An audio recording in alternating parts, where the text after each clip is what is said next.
Hello, listen closely. This is Mr. Wang from Mr. Wang Fui's Chinese Emporium and the Fast Food. Me, Reiki, that 2-bit radio show called The Dave Arbetter Show, or as we say at Mr. Wang's, the number 34. Good choice. But me no Reiki that cummy douche Dave Arbetter. He no pay his bill for a long time. He free rolled up. So I tell him to leave and never come back to Mr. Wang because he is ridiculous. Listen closely. You go now or you buy number 39. Bing bong. This your local rap talent Knock Knock, and I was on that 2-bit radio show called the Dave Arbetter Show, and that cheap fuck still ain't paid me shit, not even some gas money. But with that said, I'm not, and I still love the Dave Arbetter Show. Welcome to the Dave Arbetter Show, Houston's most outrageous talk radio show. We are not politically correct, no, just real talk for real folks. Building over 1 million listeners, one person at a time. I love that 2-bit radio show, the Dave Arbetter Show. Thank you, man. I love the Dave Arbetter Show. Thanks so much, Patrick. Appreciate you, brother. Thanks man. Thanks. Yep. Hey, Houston, I'm Dave. Thanks for asking. We have an incredible show today. We have Houston City Councilman Connor Ditz on, finally, to talk about the transgender bathroom situation here in Houston and around the country. And at 1:20, we're going to call and interview the world-famous anti-racism activist, writer, speaker, and star of the successful documentary White Like Me, Mr. Tim Wise. He's been on CNN as a guest over 30 times, Bill Maher Show, etc. But now, I want to introduce my co-hosts. First, I want to say hello to touring professional comedian, Howard Stern regular, the lovely and talented Miss Just Patty, hey, hey, hey. Patty! How? What's it happening? What's happening? How you do? Oh, I do very good. Awesome, I do good. good. You remind me of special number 34. Oh yeah. Steamy and spicy. And of course, show co-host, voted one of the top 10 comics in the United States 3 years running, the incredibly funny and talented Mr. Craig Bush. What's up, everyone? Good to be vertical. Y'all give it up for yourselves for coming out tonight. I know y'all should be having a good time this Saturday night. Shoot, I took the Greyhound to get here, so you know I wanted to see y'all. Yeah. When last time y'all been on the fucking Greyhound? That shit is scary. We got some fucking creatures on the Greyhound bus line. That shit look like the bar scene from Star Wars. I know I saw a couple motherfucking Wookiees on it.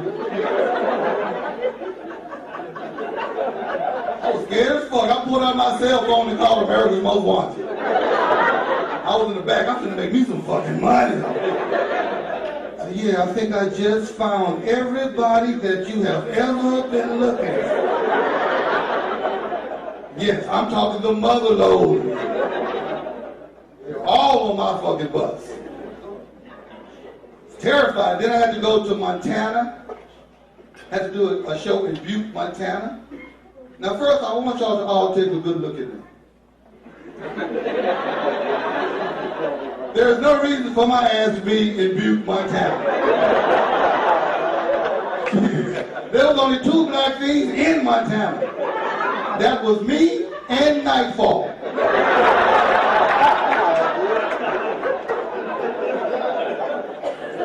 And we both left first thing in the motherfucking morning. Everyone, good to be vertical. Always good to be vertical. I have to agree with you, Craig. Unless, of course, you got a date. That's right. To be horizontal. That's right. If if you're actually in the radio show on a date right now, you want to be horizontal. You want to be horizontal no matter what, right? Want to do what you can. So what's up, you Do what two? you must. I Man, want to throw out Happy Memorial Weekend exactly. To for everyone. everyone who's Yeah, that's right. actually got something fun to do. Yeah. I'll be. Try to have fun on Memorial. You got anything planned, Greg? No, well, I'm just hit the comedy clubs and just hang out with some buddies and same old thing, barbecue, dominoes, drink, Yeah, I tell love. lies. Your life is my dream, man. It's like me. I'm gonna sit there and watch golf alone. That's a good dream. That's like a nap. That's a nap for you, man. Do you ever do that? You never just sit home and watch what do you like to watch on TV? Actually, I'm into a little sports. Yeah. Love boxing, anything sports, and I've gotten away from movies. Right. As far as cowboy movies, I really like cowboy movies, and now I'm getting into politics. Really? Just like a reality show. No Just kidding. watching politics. It's like I never was involved in politics. Every 4 years or every 2 years in the midterms you vote, or 4 years in the general election you vote. Right. I never followed it. It never was on TV to watch it like throughout the week. Right. Where you have all the stuff that's going on. Trump just accused Bill Clinton of murder. Of murder? You kidding me? Of You murder. gotta be shitting me. No, you serious? Yeah. Of murder? Yeah. Foster, 1993. Does he have any proof, or he's just throwing that one out there? Well, it's That a sounds- conspiracy theory. It's Yeah. a conspiracy theory. Dude, that's. Well, he accused Ted Cruz's father of having something to do with the assassination of Kennedy. God, Yeah, man. He just throws crazy shit out there, man. He's like, let's see if this sticks to the wall. I mean, that's like, you couldn't do, now that's something you couldn't do 20 years, I mean, you could not do that 20 years ago. Could you imagine Tricky Dick trying to accuse someone, Kennedy? I would never. I would never. And that's when shit was happening, right? Right? In the old Tricky days? Dick may be a bad example. He did have the Democratic convention Yeah. offices. Oh, yeah. bugged. Right, but he was, right, that was something that was Joan criminal. Baez, Bob Dylan. He had all them bugs. Who would bug Bob Dylan? Yeah. Is this thing on? I don't like Tricky Dick. I mean, and then it's funny, but he had Elvis. He invited Elvis to the White House, and Elvis was the biggest heroin addict in history. okay. Sorry, you Elvis freaks out there. Did he give him some credential for drug enforcement? Oh, yeah, Some yeah. type of credential Yeah. to stop bad guys from. Yeah, he wore his Elvis wore his little badge. Yeah. He fancied himself a real law enforcement dude. But it was in drug enforcement, though, right? It wasn't drug enforcement, and He was a hound dog. He sniffed it out. I smell something in your bag. Well, thank you very much, baby. I just want to tell you, I just love the body, baby. Yeah, I love Oxycontin, Oxycodone. I want to thank you very much. You got 3 personal doctors. They follow me around. Give me what I want. Dude, Dilaudid, they say that shit is like, it's synthetic heroin. I mean, it's the strongest shit. He was just whacked out on a meeting with the president. Like, we really should do something about marijuana, president. Right. And they bought it. We all freaked out from his leg, him doing that dance. He was just having withdrawals. Oh, yeah. You call it? I ain't nothing but a coke. Come on. Snorting all the time. Died on the throne.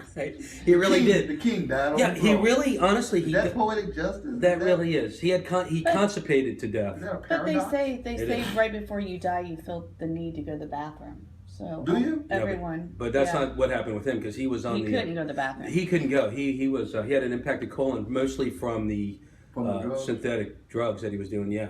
They make you constipate. I don't know how anybody does those things. I don't know, man. I don't know that stuff to me. That's why we had on last week Peter Yapel and Yapel, and Peter was saying that that's why he wants to make it legalized, not so much for just the Personal use. Yeah, but not for personal use, but- just because Medicinal. for medicinal, because he thinks that the fact that it's not there, that the synthetic opiates and all those kind of things that are really ruining the country right now have become prevalent because there's they are. a lack of weed. They are. You know? Well, it's out there that it's okay for mom to have a little pill to Right. make her happy, but she can't smoke a little weed. Underdog took a pill.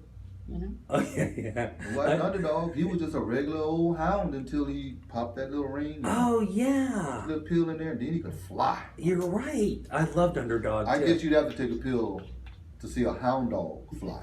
Yeah, A yeah. hound dog. He go save the Who was it? The damsel that he always was saving? Wasn't he always a little screwed up? Like he would. He was a wimp. He was a wimp until he took that turkey dan or whatever. Yeah. Perca-dog. The donkey tree. So we have. I mentioned we have Connor Ditz on. He's been coming, Craig, the past 3 or 4 weeks. Was he? I thought he was just breathing hard. Oh, okay. Let me finish the sentence. He's been coming into the green room, sitting the whole show, and every week we don't have time for him. So hopefully this week, because that's a big issue right now, the transgender bathroom issue, and he's a real conservative councilman for the city of Houston, and they're going to be voting on that I think sometime soon. I think we'll have to talk to him about that, but hopefully we'll get him on because he's been stuck in there for like 3 or 4 weeks. I think he goes home. I need you to bend over so I can check your asshole. Oh, what'd you say? Okay, yeah. Sir, can you please bend over so I can check your asshole? Okay, here we go. So we delegate you to which restroom? No, just need to be. I just needs to check inside your asshole. Hey, how about you people speed it up in here? I'm about to crap my pants, and I demand access to the toilet right now. All right, do you mind if I touch your balls, sir? Yes, I mind. Do you mind if I touch your fucking balls? Okay, I'm done. All right, sir, I just need to check inside your asshole. This is what it's going to be like. Wiping my ass for me. I'm a grown man. This is that's what it's going to be like in front of every bathroom. This is what Connor Ditz wants. Unless that little female that wants to come in there is like 6'8", 280. Then you let her go. Yeah, because she's feeling in connect with my feminine side. I identify with. I think I identify with. I think it's crazy we're even talking about the bathrooms when there's so much other shit. I think it's to sidetrack the dumb Americans. Of course, because what was the issue? What were they doing before the issue? Were they not using the restroom? They were like waiting for the right. They only shit at home. Right. And I don't want to get too into it because I want to save some of for Ditz. Anyways, that's such a funny name for a guy. For a guy who's like has an opposite view of what I have. You say his name is Connor? Connor Ditz. I wonder what his middle name is. If he has any brothers. Nimrod Ditz. Harry. No, I don't know. I don't want to say that to him. He can hear this in the green room. Just kidding, Connor. Your brother Harold. I think you all call him Harry. Harry Ditz. That is. And your little brother Wrinkle. Hey there, sugar tits. Hey there, sugar tits. But yeah, I mean that should be interesting to talk with him, and I know he's taken one side of it. I just think that people have probably been using both restrooms anyway. We haven't even known. And it wasn't an issue. It was not an issue because you're not in there to tell someone, you shouldn't be in here. You're in there to do what you're supposed to do. Get out. Yeah. I wouldn't even know if I was standing in the. Guys, we go to the stall. Mm-hmm. If it was a transgender next to me, I would never know.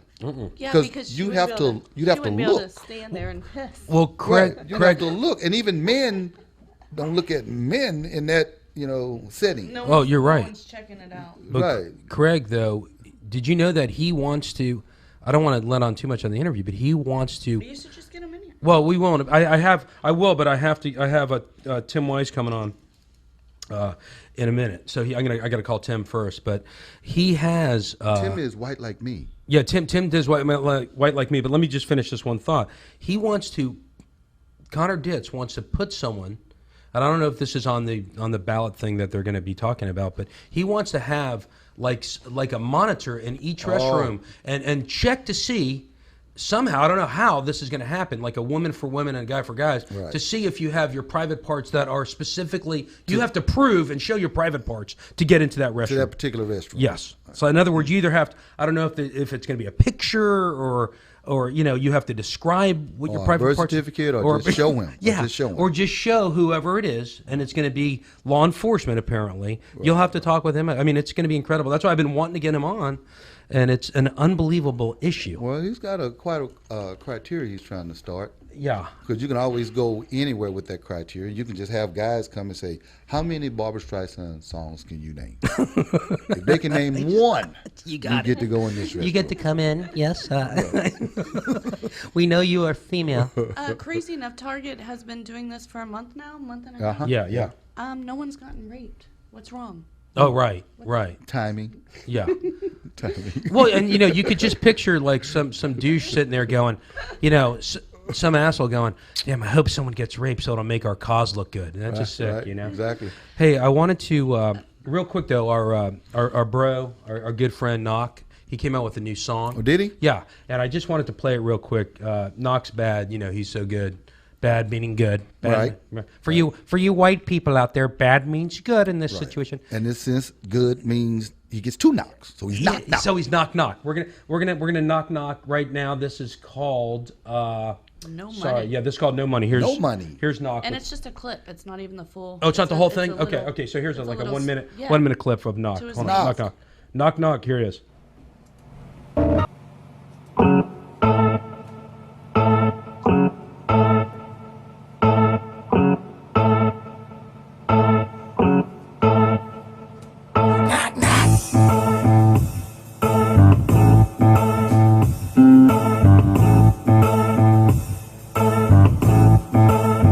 Here we go again, back when I was little, just chillin' with the homies. The only white boy from the block, no phony. Eating government cheese fried up with bologna. This is for the boys out there that say they know me. Been evicted out of every single spot a mama put us in. Seen the struggle for that paper, trying to get them dividends. They tried to rob a for the cash, but mama wasn't giving in.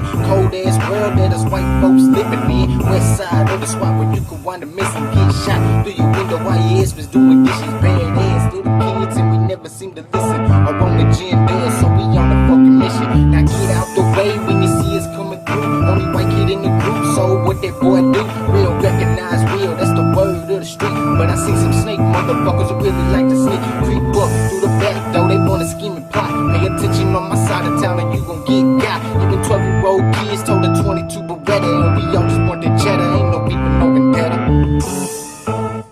Great. To me, great.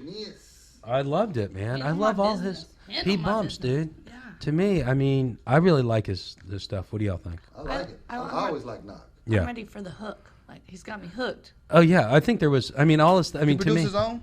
I think he does. He produces the beats too? I'm pretty sure. Well, he said he has. I know his. I think his girl does some of the singing. I know that he has a local guy who does the beats. What about And the arrangement, him? I think he probably works it together with he and the other guy. I Yeah, like I'll have the- to, we'll have him. We're gonna have him in because we're. Oh, by the way, we're doing Craig. We've been filming this the second time. We're filming a TV show too. Okay. At the same time, so we're gonna have Knox gonna come in one of these times, and we're gonna interview him live. Cool. In studio. A-Leaf guy, right? Yeah, he's A-Leaf. Yeah, and you said you were. Hold on, don't tell me. You were what high school? West. You were West Caudry or something. I Well, was in Houston. I know. Oh, what was the name of your high school? Smiley. Oh, Smiley. North Forest. Tavis Smiley High School. Or Ricky Smiley. Oh, sorry, Ricky. Yeah. On I'm the sorry. side. Oh God, that was bad. Ricky Smiley. Yeah, sorry. Ricky Smiley is great though. But yeah, so you know of the high school that he was talking about. Oh yeah. I mean, we played them a lot in tournaments. Really? A-Leaf, Hastings, Codeine. So where is A-Leaf? Is A-Leaf right outside of Stratford or Stafford? Mm-hmm. It is okay. Just like that would be like Beltway. Oh, okay. I-10 area. Yeah. Memorial. Yeah. Were they good? Yeah, well, it's a big district. I got so you. they had a couple different schools, but no. not really. They weren't. All right. Well, listen. I'm going to call. We're talking about basketball, so I'm going to call. Get your questions ready because we have the great Tim Wise, and I'm going to call him in a few minutes here. Right. I just want to explain to everybody. Tim is a advocate. Yeah, he's definitely an advocate, and you've seen him before, Craig. Yeah. That you didn't even know before we had him on as a guest. MSNBC. Yeah. On CNN, HLN. Saw him on Bill Maher a couple of times. Bill Maher a few times, and what'd you think of him before? I mean, you agree with like a lot of the stuff he says? I agree with everything he says. Yeah, of course. And I appreciate the fact that he is one of the people that don't have to speak out on this. Right. He can just take all the privilege, if you want to call it, and just go on and don't worry about who else is getting the short end of anything. Oh yeah. But he goes out and he speaks out and he lives it. He lives it, and I've seen him a couple of times, and yeah, and we're going to talk to him about it. I like his conversation. I'm sure it's not. I mean, a topic like that is not something that will make your life easier, for a guy like him. So I respect and appreciate what he's doing. I happen to agree 100% with what he's saying. Right. We seem to be trying to bring people together. Right. So anytime you would sacrifice Oh, hold on. I'm getting a caller, though. Hang on one second. I'm getting a caller. Caller, how you doing? Who are you? What's your name? Knock. Knock. What is up? Hey, man. Can I get a witness? Yeah. Craig bumps your I shit. appreciate y'all playing that, man. That right there was just a little video I put on YouTube. That was a little one verse from this new track I got coming out. We is in the studio right now listening to y'all and everything. I had to step outside. That was one verse? That was just one verse. I heard like 18 bars. Yeah. I write a lot, man. Sometimes my verses ain't 16. Yeah, and one bar equals 4 beats, right? So that's like 72 beats, right? Yeah. We're doing math here today, everybody, and pi r squared on bar and music.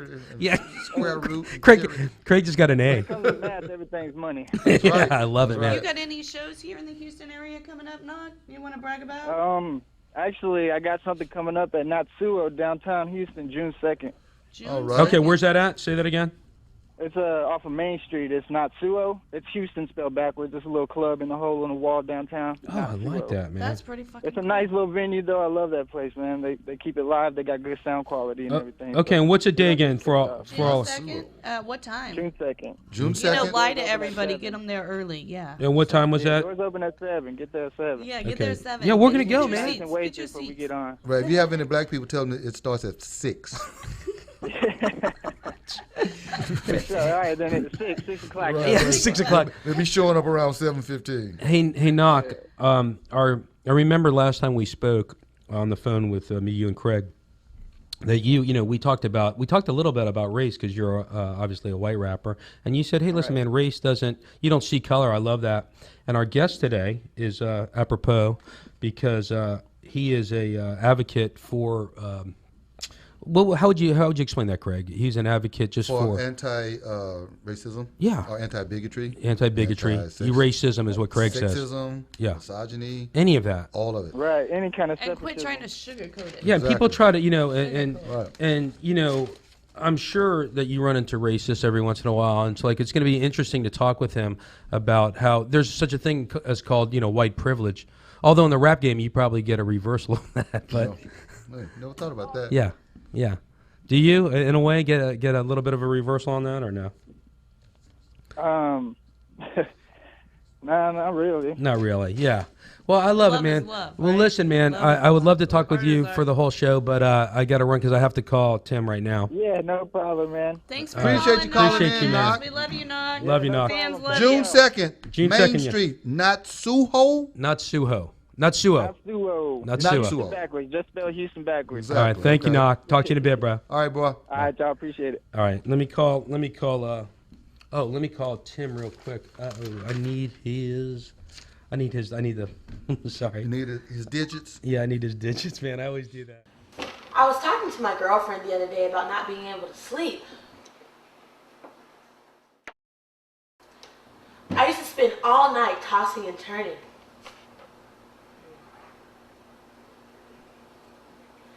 She told me that I should try Sleep Now.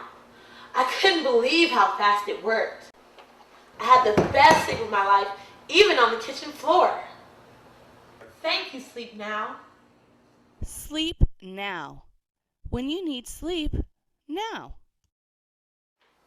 What are you doing? I know you're not sitting up here playing video games. This is not going to go on all weekend long.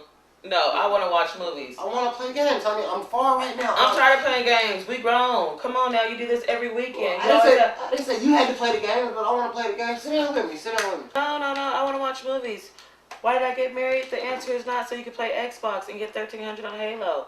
Alright, but if we're going to watch movies, at least let me have sandwiches. Give me that. You're making the sandwiches. Alright, sit down. I'm going to make some sandwiches, alright? Here you go. Thank you. Some sandwiches. I'm going to go put the movie in, alright? I appreciate that. Thanks. I've been waiting so long to see this. I was going to watch the game, but I figured you wanted to watch it. You know Tyler Perry's my favorite. Look at you playing video games. The wife ain't screaming. No. I've never seen that my whole life. You killed her, didn't you? Come on. No, man. Give her sleep now. Oh, you were talking about that when she wouldn't mean that. Sleep now indeed. That's right. You see it works. Did you give her hold the chips now, biatch? Yeah, that's sleep now. Hey, y'all. Coast is clear. Hey, Does it work on girlfriends too? Mm-hmm. Yeah, it does. Yeah, it works on girlfriends. You know too, you got 5 of them. Oh, if that didn't wake her up, she's Hey, it's about time for that game, ain't it? Yeah. Honey, you don't mind, do you?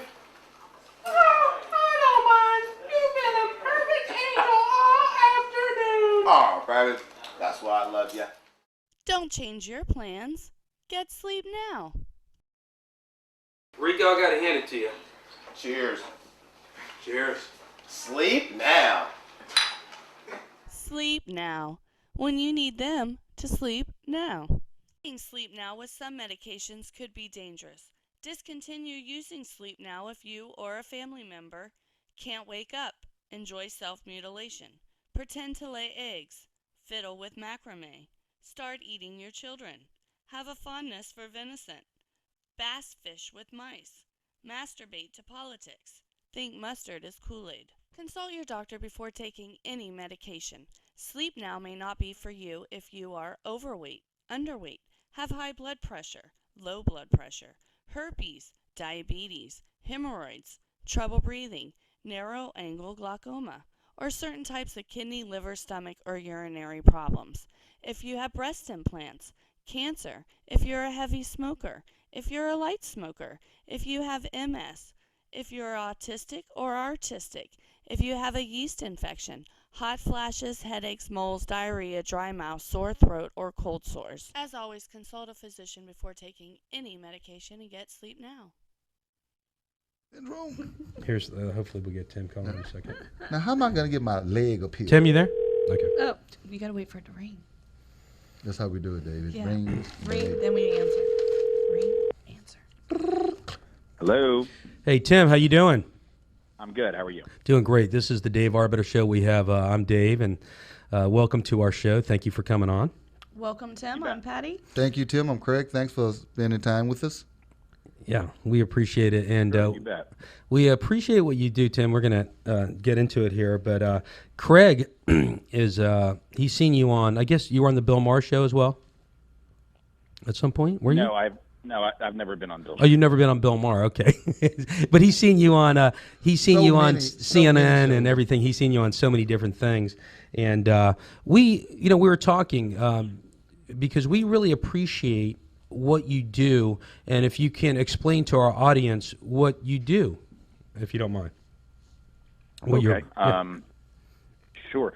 Well, it's sort of hard. It doesn't fit neatly on a resume or a business card, which is why I don't have either. But right. But essentially, I am I guess the easiest way to put it is an anti-racism or racial equity educator.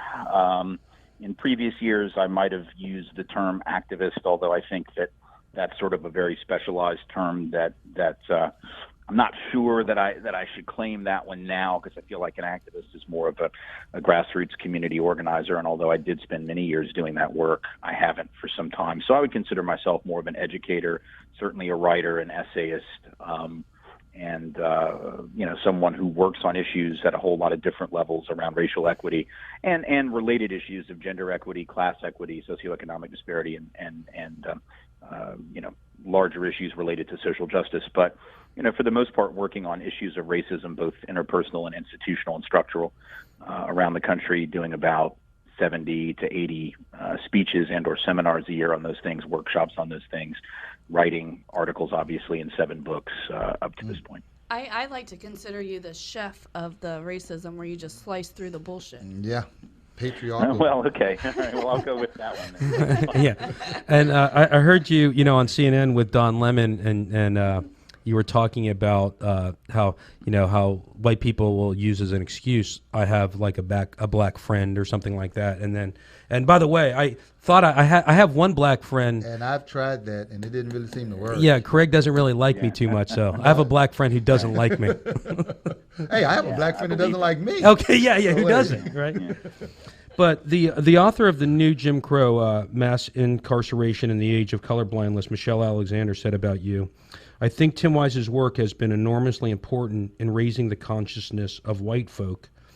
And she went on to say, white folk have a responsibility as active participants in the American racial drama and have a responsibility to do more than just sit back and watch. And that sort of struck me, Tim, because... Yeah, well... Yeah, go ahead.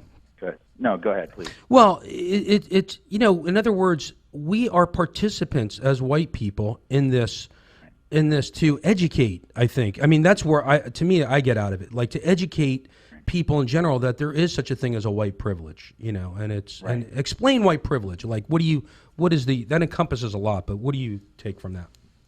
Well, first, let me step back and discuss a little bit what I think Michelle was getting at with her very, very gracious and kind comments about my work, and I've certainly made very similar parallel comments about hers. I think what she's getting at is sort of what I am talking about when I speak about the issue of privilege or whiteness and white privilege. I think people get confused when they hear the term, and they think that what we're saying or suggesting is that, white people are all living these gilded lives and everything's great and they have silver spoons in their mouth and they're all powerful and wealthy. And of course, nothing could be further from the truth. There are millions of white folks that are desperately poor and struggling. So white privilege has never meant that all white people are well off or even remotely powerful. The point that Michelle's making and that I try to make is that, when you have a system of racial domination and subordination, as we have in this country since the very beginning of the country, since the colonial period, it would be disingenuous to deny that race matters, that being black or brown clearly means something, has meant something, and in terms of the opportunity structure continues to mean something, certainly as her work points out in the justice system.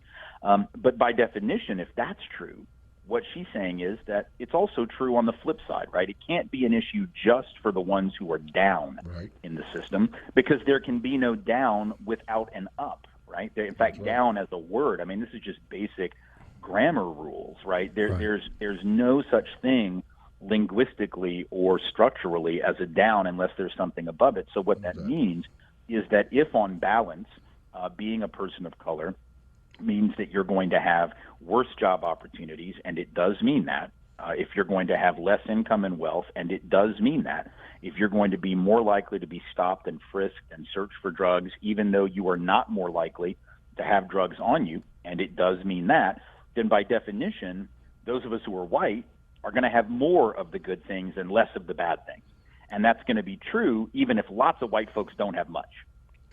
Right. Just on the scale of everything, the yin to the yang, it totally makes sense. Well, right. I mean, there are, for instance, there are people who are able-bodied, for instance, and have, I think most people would agree, to be able-bodied gives you certain advantages over people with disabilities, because people with disabilities are discriminated against. We have stereotypes about their abilities and their talents, right? And so I think on balance, everyone would say, yes, to be able-bodied gives you certain unearned advantages or privileges, if you will. And that would be true even though there are able-bodied people who are very poor, right? And there are disabled people who aren't poor. There are disabled folks who have, Stephen Hawking, famous physicist, is better known than you or me will ever be, better known than most of us will ever be.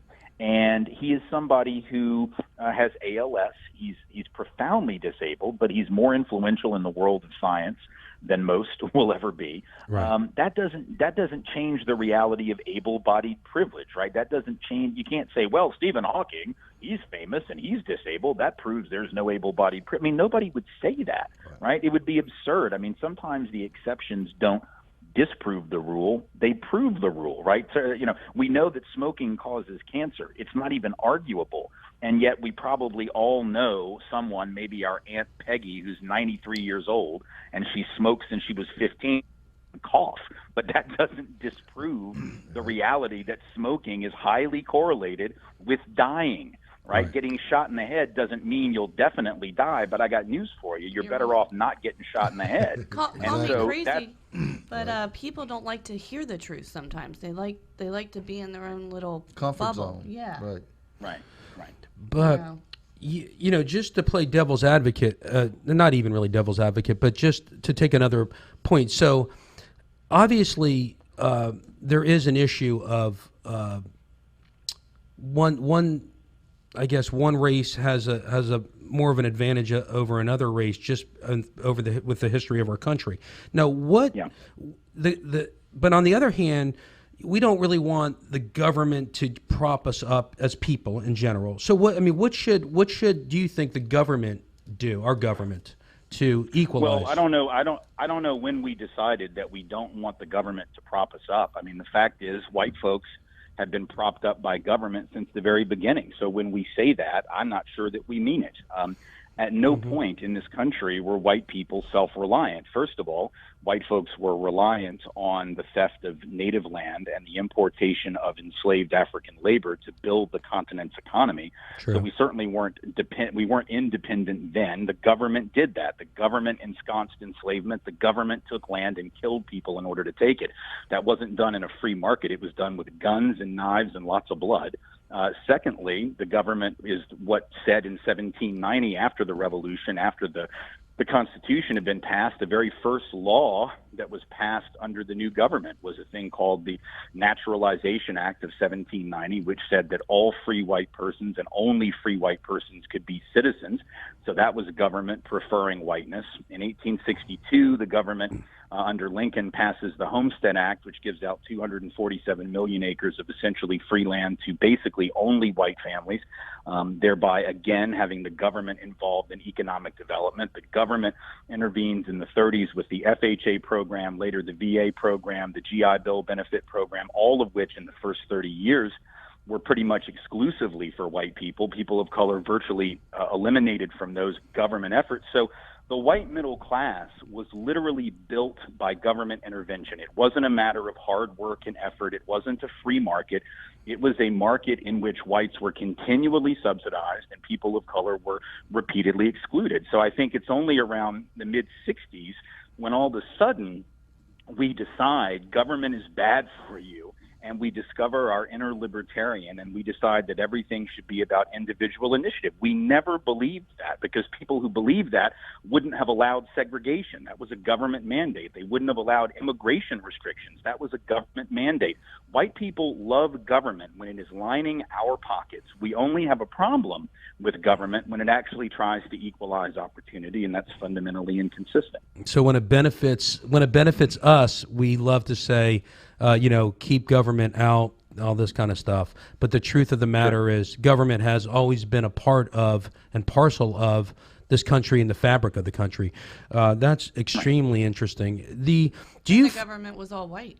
The government was all white. White men. Not only that, there was a law in the beginning where to vote you had to be a landowner and a man. too, And right? And a man. And a man. A woman could, yeah. So there's gender issues here too. Right, all of which are essentially coming back again. I mean, you have people who are saying right now, with no sense of irony, that the franchise should be restricted to property owners. You have Judson Phillips, who's one of the leading Tea Party activists in this country, who has said that. Brian Fisher of the American Family Association has said that. Rush Limbaugh has said that. Ted Nugent has said that. A couple of days ago, there was some article on the website The Federalist, which is a libertarian right-wing website, that wrote a piece saying that people should have to pass a civics test. That is to say, essentially the citizenship test is what he said, in order to vote. I mean, these are the kind of things that we thought were settled a very long time ago, and which the Supreme Court actually has settled. So it's interesting for people to say they should have to pass a civics test to vote, because when you say that, you've clearly failed the civics test. But what's incredible about it, right, is that you have to ask yourself, well, now when is it that suddenly the electorate became too ignorant to be trusted with the franchise? I mean, we're supposed to believe that this just happened. So like the public was smart enough in 2004 when they elected W again. They were smart enough in 2000 when they almost elected W the first time. They were smart enough in the 80s when Reagan was elected. I mean, at what point? And then you look around and you realize, oh, what changed? Oh, the black guy became president, and the demographics began to shift against the white hegemony and dominance. And so now we need to question the competence of voters. Now, the reality is, if we were to give that citizenship test to voters all over this country, white, black, Latino, Asian, indigenous, rich, poor, middle class, damn near everyone would fail it. I don't know if you've ever actually seen a citizenship test, but most of us can't pass it. Right, yeah. Watched, Yeah. you know, pass, I wouldn't pass. I watched the naturalization ceremony, and then I talked to some of the folks who'd been naturalized afterward, and they told me some of the questions that were on there. And, I mean, they're really interestingly, if you really did that, immigrants would probably be the only ones to pass in this country, because they're the only ones who actually know the history. Yeah, the history. Right, who actually have to study the history. What are some of the questions they have on there? Just curious if I would know any. Oh, gosh, I'd have to go back and look. But, I mean, it's all kinds of things about sort of arcane laws and things that we haven't probably been reminded of since 8th grade or at least 10th or 11th grade. I mean, there were some really pretty complicated things on the test, and you know, things about the Constitution that most folks don't know. I know there was a survey a few years back that I think it was mid 2000s, maybe 05, that found, you know, that there were far more Americans able to name all the characters on The Simpsons than were able to name 3 of the amendments in the Bill of Rights. I mean, that tells you a lot, right? And that was a nationwide survey. That included most white folks, that included most black folks, that included most everybody. Right. So it just strikes me that when people make this argument, they're not really saying that we should reduce the electorate by 97%, which is probably what would happen if you gave that citizenship test. And they're certainly not prepared to make sure people have an education that would allow them to pass that test. What they're really trying to signal, it's all symbolic politics. They're trying to signal that there are people in this country voting who you don't want to vote because they're going to take from us. And when they say the things about property ownership, that's exactly what they're saying. I mean, when Brian Fisher of the American Family Association said that you should have to be a property owner, his argument was people who rent, they don't have a stake in the outcome of anything. They can just pick up and move anytime. They don't have any skin in the game. Well, think about what that means. It means that senior citizens who lived on fixed incomes and maybe in nursing homes wouldn't be allowed to vote. Renters, you know, who just don't have enough money wouldn't be allowed to vote. Young people who've just gotten out of college probably wouldn't be, because the odds are they won't own anything. And so it's really aimed at this idea that the better people, quote unquote, in terms of wealth and power should rule. It is an inherently aristocratic, inherently authoritarian mentality. And of course, it's the same mentality that the research says is actually feeding the Trump phenomenon. It's this desire for a strong man, a desire for an authoritarian personality who just says whatever's on his mind and doesn't care what the consequences are. It's all part of the same phenomenon. And in reality, the middle class is dying. Well, the middle class, I think, is probably dying. It's getting richer and poorer. But not only that, separation. though. Not only that, even pre-Civil War, the elite were somewhat using the poor, even the poorer white folks, weren't they, Tim, to do their dirty bidding for them, as far as... Well, the whole history. I mean, if we really wanted to sum up the history of the United States in one sentence, at least as regards race and economics, that one sentence would be that the whole history of the United States is a history of rich white men telling poor and working class white people that their enemies are black and brown. That would be the sentence. I mean, that is the entire history in a nutshell, Cliff Notes version. Yeah, I agree. And that's it. I mean, because if you look at the history, go back to the colonies all the way to the present.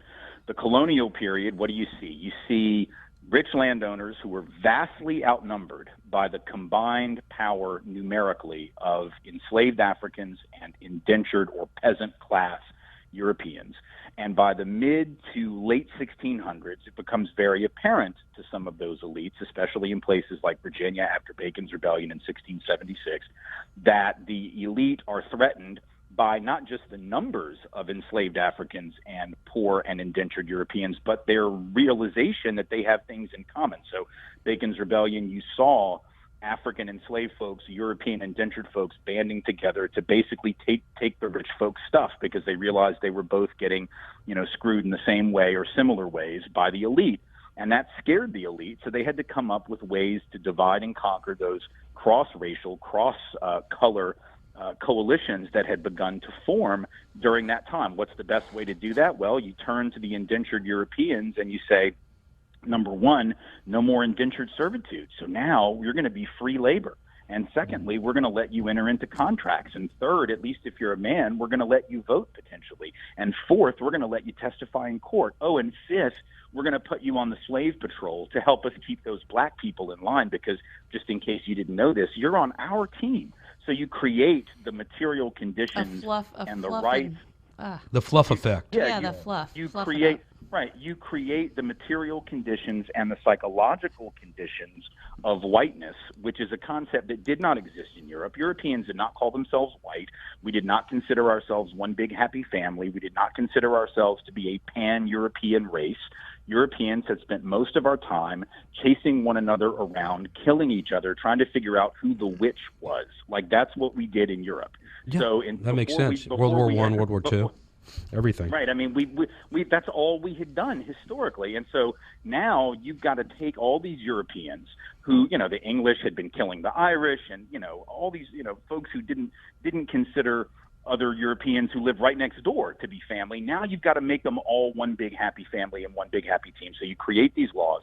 You fast forward to the Civil War, you see the same thing. The rich elites in the South break away from the Union. They announce at the time that the reason they're doing it is to maintain slavery and white supremacy. That was their stated reason, and the only stated reason that they offered at the time that they severed their relationship with the Union. But then they go get poor Southerners to do the fighting for them because they didn't want to do it. But how do you get poor people to fight to protect your property in slaves when the poor people don't own anybody? The only way you can do it is trick them by telling them, these people are your enemy. If they get free, they're going to take your job. No, fool, they already have your job.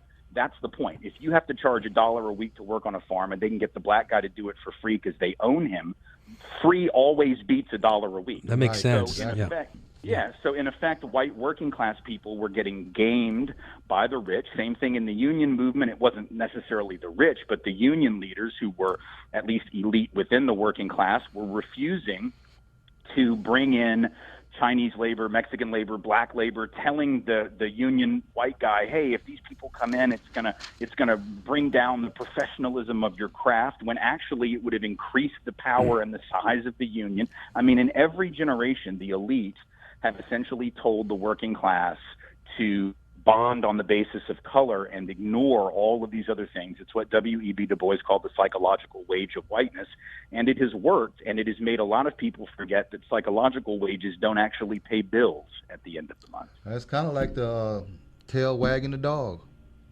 Right. Absolutely. Well, maybe instead of saying, like, make America great again, we should say, let's make America equal for the first time. To try to right, although that doesn't fit on a hat, Right. It doesn't fit on a hat, and it doesn't. We don't like slogans that don't fit on. Right. If you can't put it on a bumper sticker, if you can't put it on a hat, it's like back. This "Make America Great Again" slogan, or the Tea Party, "Take America Back" or whatever.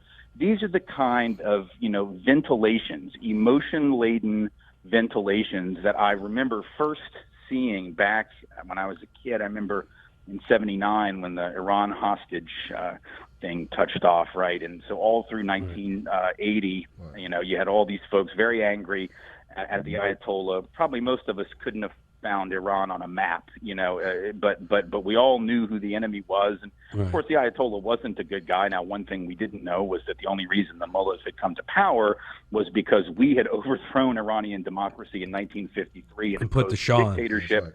Right, exactly. So we were implicated in what was now happening to us. But I remember all the bumper stickers, and they were the equivalent of what the Trump people are doing now with their little sloganeering. They were these bumper stickers that had a picture of Uncle Sam flipping the bird, presumably to the Ayatollah, who I'm guessing probably didn't see the cars in the United States that had this bumper sticker.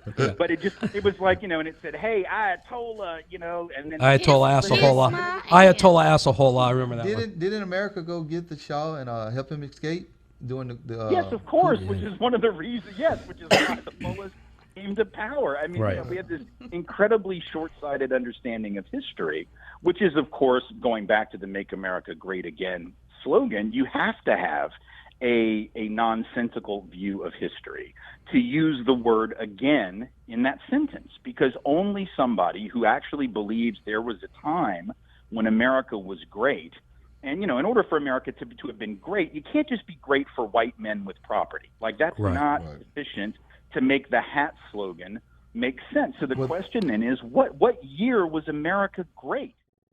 Well, that Not seems potentially great, but great. And there's no year that I've been able to have anyone pick that doesn't show them to be somebody who's nostalgizing segregation, who's nostalgizing dominant patriarchy, who's nostalgizing the closet for LGBT folks, who's nostalgizing Christian domination and hegemony.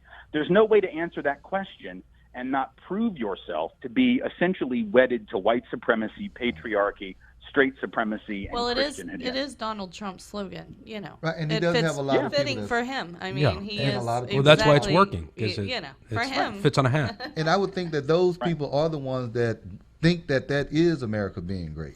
If we can go back to where it was just beneficial for me, that's great. If I can go, but I just want them to have to say it. I mean, that's the thing is that drives me nuts about the media is that they won't ask that very simple question. We spend a lot of time on a lot of arcana and minutia and little details of things that, the media ask all kinds of questions of Donald Trump, usually not very pointed ones. I want somebody to say to him, or his supporters, or both, when you say "Make America Great Again," could you please pick a year when it was great, and not just for some, but for the vast majority of Americans, and what year do you want to go back to? And the other day, William Johnson, who was a overt white nationalist who was for a minute a Trump delegate in California, and he has since pulled out and dropped out of his delegation because he didn't want to give any distraction, I suppose. But then he still gave an interview in which he said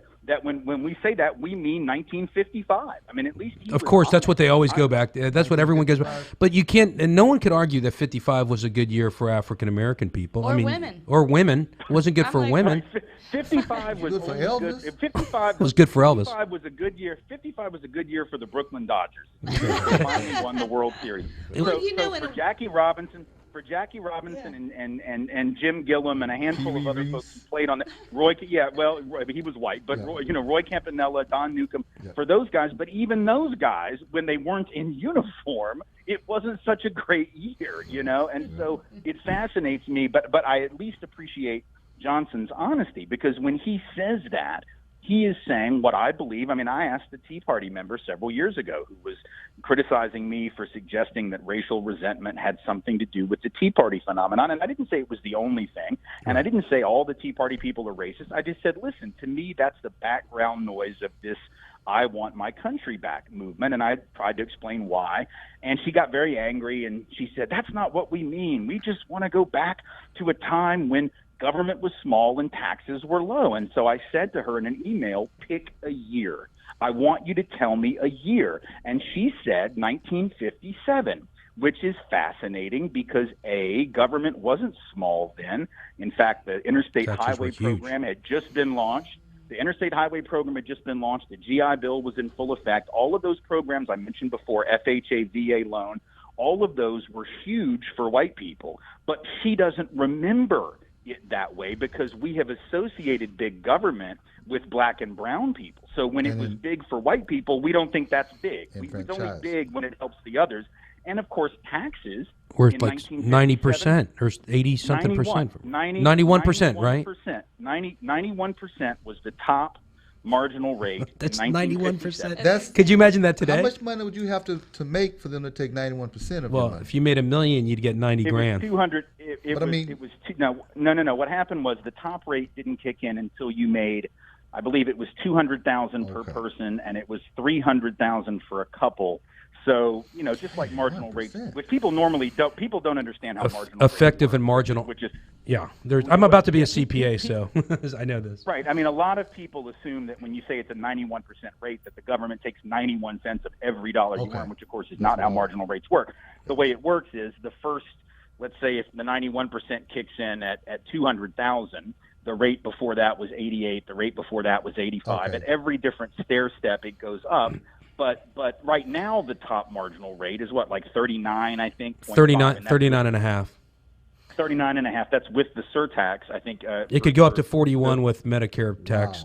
But right, exactly. But I mean so that's less than half of what it was, and there were actually 14 brackets in the 1950s that were above anything that we have today. So before you even got down to 39.5, you had 14 brackets above that. Now, one can make an argument that was a little high, and even Kennedy did that. Kennedy lowered them in his administration to 78 or 77.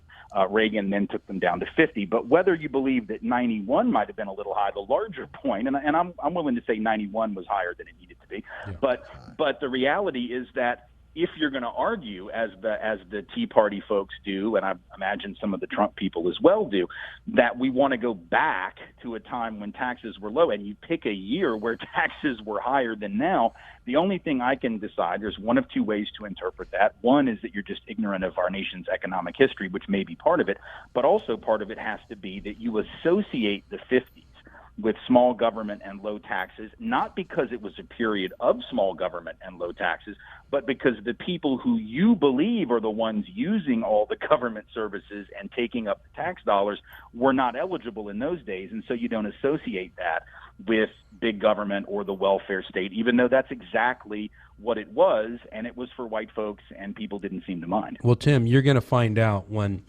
Trump, if he ever does, divulge his taxes. People are going to see the difference between marginal and effective rate because the last two. Does he have to? No, he doesn't have to. But the last two times that he showed his taxes was in 1978 and 1979 when he had to for his to get his gambling license, and he paid zero taxes, and he claimed to have a net worth of $250 million, which I think is that's what he inherited. Give me $250 million head start, and I'd be a pretty damn good businessman. Tell me, Tim, how mandatory is it that he show his taxes in this? Oh, it's not at all. No, it's he doesn't not. have to do it. Okay. No, he doesn't have to do it. No, he doesn't have to show anything. Wow. But here's the unfortunate thing is that his followers, and now I'm talking about his hardcore followers, are not going to care. His hardcore followers, in fact, are going to say, damn right, I wouldn't want to show mine, and he shouldn't show his. And then they would say, if it turned out that he paid zero, they would say, well, that's just good business sense. I'd like to pay That's zero. what we need, a good businessman. That's where they're coming. Right, exactly. They want somebody who game the system like that because they think deep down. We have a lot of people in this country who think they're the next Donald Trump. They think they're the next Bill Gates. They think that if they just work hard, one day they'll be the boss, and then they'll be the one that gets to look across the table and say, you're fired. Rather than being the guy who gets fired, you'll get to be the one doing the firing. And, of course, these folks are by and large deluded. They're not going to be Bill Gates. They're not going to be Steve Jobs. They're not going to be Donald Trump. I couldn't even be one of his arms. Like, I couldn't even. No. No. And I mean, you're realistic. Unfortunately, but now here's the thing: the stuff about the taxes. I think the stuff about the taxes will matter, not to the Trumpeteers, not the hardcore, right? But I think it will matter to other people. Yeah, I think it will matter to other people who are on the fence or trying to figure out, what they're going to do in November, because they're going to look at that as supreme hypocrisy. And I think it will hurt him. Clearly, if he didn't think it would hurt him, he would release them. Mr. Wise. So it's going to hurt him. It's just not going to hurt him with his hardcore. I have one question I wanted to ask you, maybe out of the realm of what we're talking about. It may not even connect. But if he is elected by how he's saying he's going to isolate us from other countries, or if anyone doesn't want to deal with us on his level, that we won't deal with them, would that affect, the economy? Like I should say, not the economy, the market, the market. The stock market. Stock market. The markets are going to absolutely tank. Look, there's no doubt that if the other day he said, "Who cares if we have a trade war with China?" I mean, that was his exact wording. Who cares if we have a trade war? Because to his people, you ever hear of Smoot Hawley? So that would. Right. Here's the thing: if you say who cares if we have a trade war when you have a significant trade deficit with other countries who can, the idea that you're going to win that trade war, the idea that you're going to be able to undermine the kinds of really low wages and low labor protections that exist in other countries and be able to compete around the globe with a country like China on those kind of terms when you get belligerent with them is so economically ignorant as to really, I mean, the folks at the Wharton School should probably ask for their degree back. Yeah, I think they did. Because it indicates he doesn't understand the first thing about global economics. But even more to the point, let's just be honest about. Forget China for a second. If we have a president, Trump or anyone else, who is going to be that belligerent, think about his belligerence toward the Middle East and think about his belligerence toward Muslims. Here's the thing, and I think a lot of global economists realize this. I don't know if average Americans do, but if OPEC decided, the oil-producing nations, most of which are in the so-called Middle East, some of which are not, but most of which are, if OPEC decided that they're tired of having a president or a country, in the case of the United States, sort of try to dictate to them what will and won't happen, and so we're going to go to war in your region, and we're going to threaten to bomb you, and we're going to do this, that, and the other. All they have to do, if they really wanted to wreck the United States economy permanently, would be to switch from petrodollars to petroeuros. If they decided to stop trading and using our currency as the default currency, we're done. Didn't we learn that in the 70s? Well, they didn't switch currency, but and they did all that damage without even switching over currency. Right, I mean, ultimately they didn't have the euro didn't exist at the time. Right. They couldn't have done that. But now there is another currency which, frankly, needs quite a bit of propping up, and is not always a particularly functional currency in all cases. But the point is that if they were to do that as a retaliation for our own belligerence, and I'm not saying that they would, and I'm not saying it would be an easy shift for them, but literally, if they were to do that, nothing that Donald Trump says, nothing that his supporters believe, all the belligerence and the bluster in the world would not save us. We would be done as a country. So that's the thing. You can't just have a strong man in a global economy. That stuff might have worked 70 years ago and 80 years ago for certain countries for a while. That might have been something you could get away with, that sort of one-man dictatorial kind of authoritarian strongman rule. It doesn't work in a global economy. The U.S. simply doesn't have all the cards on our side of the table. Well, Tim, even pre-Depression, one of the big things was 1928, 29, the thought that Smoot-Hawley Act, which was going to be a tariff on goods, a lot of people think that was the reason. That was one of the reasons for the stock market crash and the Great Depression, and that was just that was just like a tariff. They're talking about a tariff. He's talking about putting major taxes on Chinese goods coming in, which affects a lot of people in different ways. It's not that's not only good. All of a sudden we're going to be paying a lot more for things. People don't think about that either. Right, paying a lot more for things without income rising. It could literally kill the economy. Hey, Tim, we have 2 minutes left, man. I just want to... Are mutual funds and annuities tied into the stock market dropping, NASDAQ, if it was to drop, or the Dow? All of that. Yeah, all of that's going to be affected, because what happens with the market is going to affect interest rates. It's going to affect inflation rates.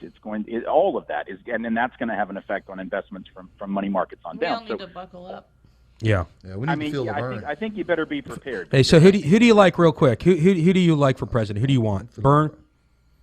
My ideology is certainly more in line with Senator Sanders. I don't believe he's likely to get the nomination despite the best efforts of his folks. So I hope that his folks will take all of that energy and the money that's left from these efforts, which is still many millions of dollars in the bank, and turn those into real grassroots organizing for progressive change, which they will continue no matter who wins, because whether it's Donald Trump or Hillary Clinton, if she is the one who does get the nomination, progressive pressure is going to have to be kept on both of them, because neither of them, in my estimation, are committed the way they need to be to real progressive and transformative change. Hey, Tim, we have 1 minute left. I want to thank you for taking the time out of your busy schedule to come on the show.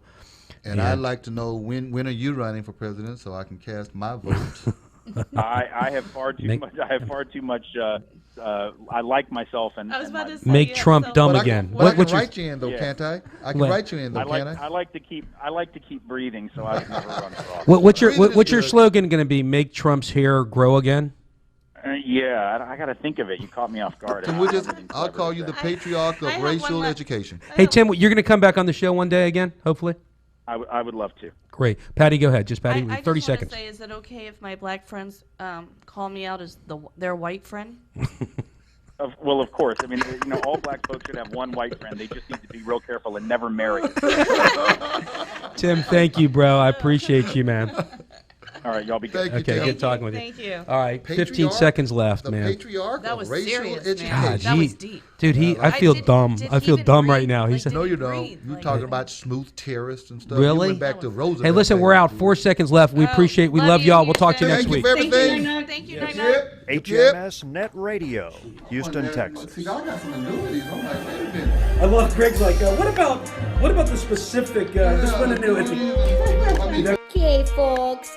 Ah, shucks. This here's Sarah Palin up here in Alaska. By golly, I'm checking out Russia as we speak, and I just wanted to say I love that 2-bit radio show called The Dave Arbetter Show. You betcha!